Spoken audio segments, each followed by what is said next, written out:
Comment pouvons-nous, nous, préparer à un rendez-vous avec Dieu? 1. Ouvrir les yeux pour voir tout ce que Dieu veut nous montrer.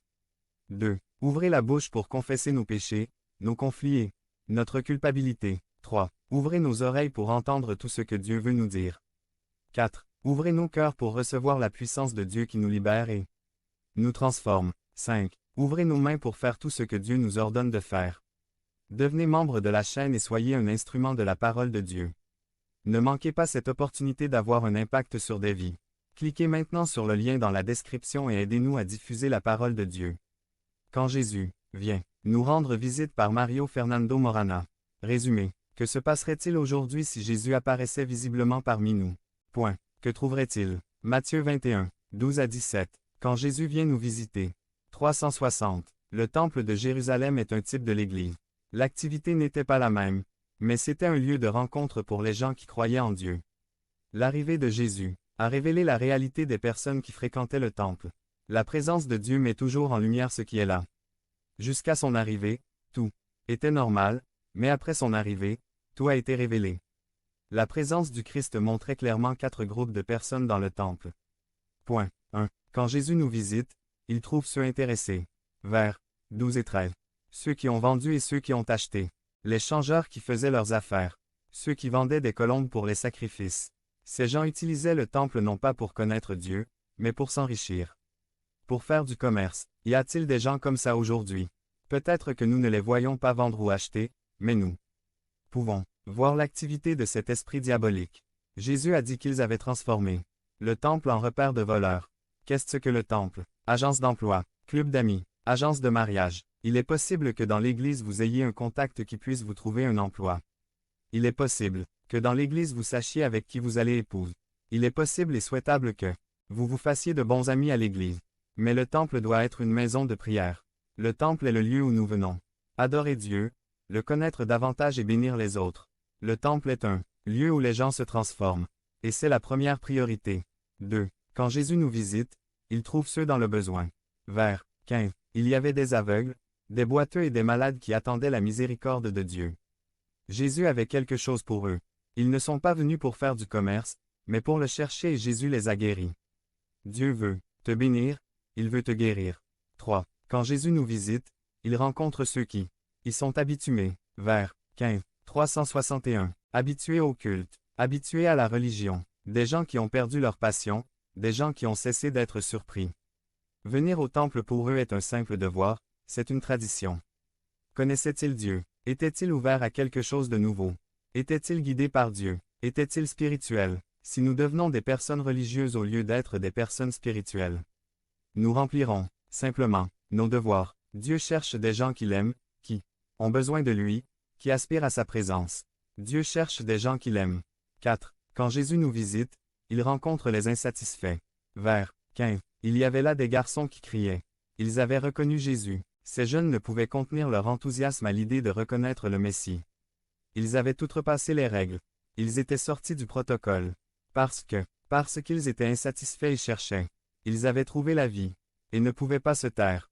Ce n'était pas juste qu'ils restent silencieux. Dieu attend que les gens le cherchent, par des gens qui veulent plus de lui. Dans chaque église, il y a des gens qui aiment Dieu et le reconnaissent.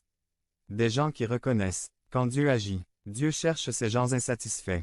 Dieu cherche ceux qui veulent l'autel de sa présence, ceux qui n'ont pas peur du ridicule ou de ce que diront les autres. Dieu cherche ceux qui ne veulent pas faire semblant, mais qui veulent expérimenter. Pour eux, il y a un flot incessant de bénédiction et de grâce. Conclusion. Dans quel groupe es-tu? Pourquoi es-tu venu au temple? Chacun prendra ce pourquoi il est venu. Si vous êtes venu par commodité, vous pourriez en retirer un bénéfice personnel.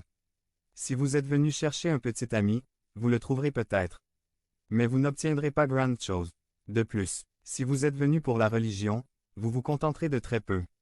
Mais si vous connaissez Dieu, il se révélera à vous. Si vous êtes venu rencontrer Dieu, préparez-vous, car il veut vous surprendre. 362. Si vous avez pris l'habitude de venir au temple et que plus rien ne vous surprend, dites aujourd'hui au Seigneur de renouveler votre cœur. Dieu cherche ceux qui crient, ceux qui ont faim, ceux qui ont désespérément besoin de sa présence. Devenez membre de la chaîne et soyez un instrument de la parole de Dieu. Ne manquez pas cette opportunité d'avoir un impact sur des vies. Cliquez maintenant sur le lien dans la description et aidez-nous à diffuser la parole de Dieu. Atteindre un objectif. Philippiens 2. Par le pasteur José Louis Desjoy. Résumé. La parole de Dieu a du pouvoir. Tout le monde dans la vie, ou du moins la plupart des êtres humains, désire atteindre un objectif. Certains y parviennent mais d'autres échouent dans leur tentative. Il existe deux types d'objectifs, certains qui sont atteints individuellement, mais d'autres qui sont très vastes et nécessitent la participation de nombreuses personnes pour les atteindre. Tous nos objectifs, s'ils ne sont pas de trop grande taille, doivent être très bons et pour qu'un objectif soit très bon, il faut prendre en compte certaines choses très importantes. Comment atteindre un objectif? 1. Avoir le même sentiment. V2 a complété ma joie en ressentant la même chose. 2. Tout le monde dans le groupe aime ce qui est fait. V2B avoir le même amour. Être d'un même accord, ressentir la même chose. Si une personne aime moins, elle ne fera pas l'effort et ne s'amusera pas de la même manière que les autres et cela devient un joug inégal. 3. Ne pas faire les choses juste pour le plaisir des conflits ou pour l'apparence. V3 ne rien faire, par dispute ou par vaine gloire. 4. Être humble, c'est ne pas se croire plus que les autres. V3B. Mais, avec humilité, chacun estimant les autres comme meilleurs que soi. Les personnes qui se croient meilleures que les autres ont généralement du mal à travailler en unité avec les autres. 5. Ne pas être égoïste. Seules les personnes qui pensent au bien des autres ont des chances de réussir. V4 ne regardant pas chacun à ses propres intérêts, mais chacun aussi aux intérêts des autres. 6. Demandez au Christ de nous donner le désir de faire des choses. V13 car c'est Dieu qui produit en vous le vouloir et le faire, pour son bon plaisir. Beaucoup de gens ont des dons et des talents mais ne veulent pas servir. Les dons doivent être mis au service de l'œuvre de Dieu. Une personne bien formée et bien informée qui ne veut pas servir n'est rien d'autre qu'une nuisance bien informée. 7. Ne pas bavarder sur le travail des autres. V14 faites tout sans murmurer.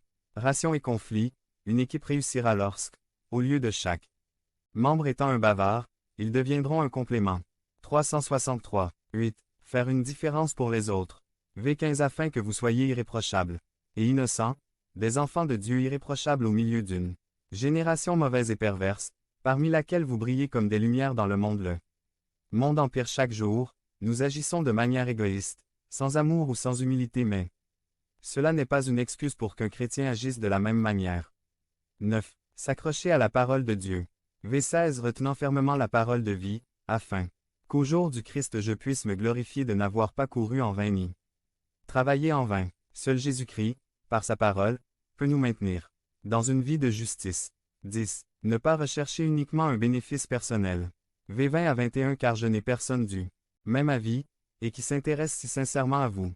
Car chacun cherche ce qui lui est propre, et non ce qui appartient au Christ Jésus. Pour que le travail d'unité fonctionne parfaitement, il est nécessaire de se débarrasser de tout égoïsme. Vous pouvez tout réaliser avec l'aide de Jésus car le thé vous a apporté des dons et des talents, mais si vous travaillez en unité avec les autres, les résultats seront bien plus grands. Jésus évolue dans l'unité et non dans la division. Devenez membre de la chaîne et soyez un instrument de la parole de Dieu. Ne manquez pas cette opportunité d'avoir un impact sur des vies. Cliquez maintenant sur le lien dans la description et aidez-nous à diffuser la parole de Dieu. Une vie pleine de sens. Philippiens 1. Par le pasteur José Louis Desjoy. Résumé. Des vies transformées par la puissance de la parole. Le problème pour beaucoup d'entre nous est que même si nous disons que nous sommes chrétiens, nous ne savons souvent pas clairement ce que nous voulons de notre vie. La vie spirituelle et la vie laïque sont faites pour bien plus que simplement respirer. Certaines personnes respirent certainement pas